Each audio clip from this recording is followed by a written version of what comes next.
أشارت إليه قالوا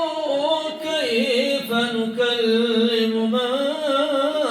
كان في المهد صبيا قال إني عبد الله آتاني الكتاب وجعلني نبيا وجعلني مباركا